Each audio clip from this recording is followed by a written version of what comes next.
Than any other president, Obama has prosecuted truth-tellers known as whistleblowers. And this is WikiLeaks, an internet whistleblowing organization. Independent and stateless, it represents a landmark in journalism. WikiLeaks has released hundreds of thousands of secret Pentagon documents that describe the wholesale killing of civilians in Iraq and Afghanistan.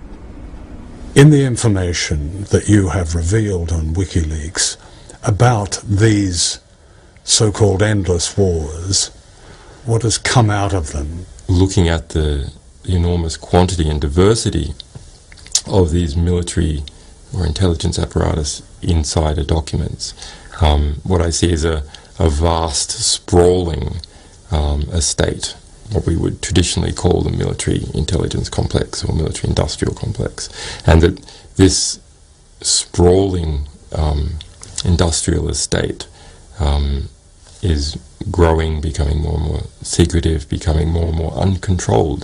This is not a sophisticated conspiracy controlled at the top. This is a vast movement of self-interest by thousands and thousands of players all working together and against each other to produce an end result, which is Iraq and Afghanistan and Colombia and keeping that going. You know, we often deal with tax havens and people hiding assets and transferring money through offshore tax havens. So I see some really quite remarkable similarities.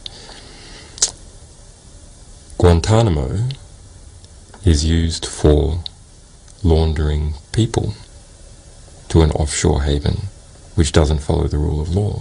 Similarly, Iraq and Afghanistan and Colombia are used to wash money out of the US tax base and back. Arms companies. Arms companies, yeah. I mean, what you're saying is that money and money-making is at the center of modern war, and it's almost self-perpetuating. Yes, and it's becoming worse. What happens when WikiLeaks runs into the United Kingdom, which has some of the most draconian secrecy laws in the world, such as the Official Secrets Act? We haven't found a problem publishing UK information. I mean, when we look at the Official Secrets Act labelled documents, we see they state that it is an offence to retain the information, and it is an offence to destroy the information. So the only possible outcome is that we have to publish the information.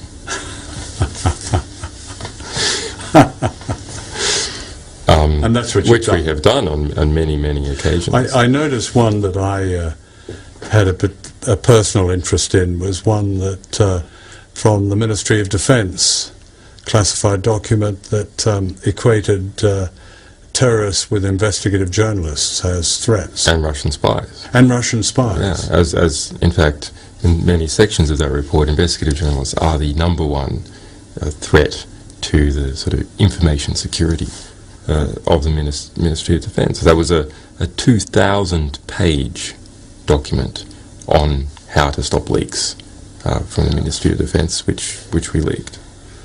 I didn't know whether to be offended or honoured. Well, it's nice to be having an impact. Since the release of the Pentagon's war secrets, Julian Assange has been subjected to extraordinary smears and accusations originating in America and Sweden. These include threats against his life and bizarre character assassination. The media all over the world has amplified this propaganda. This secret Pentagon document states clearly that US intelligence intends to destroy trust in WikiLeaks by threatening whistleblowers with exposure and criminal prosecution, thereby discrediting truth-tellers. How do you feel about whistleblowers as an essential part of democracy? Do you approve of whistleblowers? Well, I think this country has laws to protect whistleblowers. Exactly. And I think that there have been instances in our history where shining a light on something is important to do. Can you, as a senior official of the United States government, guarantee that the editors of WikiLeaks, and the editor himself is not American, are not in danger, that they themselves will not be subjected to the kind of hunt that we read about in the media? Well, first of all, it's not my position to give guarantees on anything. We do have an open criminal investigation. The investigation is targeted on the individuals that have violated the trust and confidence that's been bestowed upon them by this country. But WikiLeaks is an organization run from outside the United States, and the founder of that has been told that he is at great risk from being hunted down.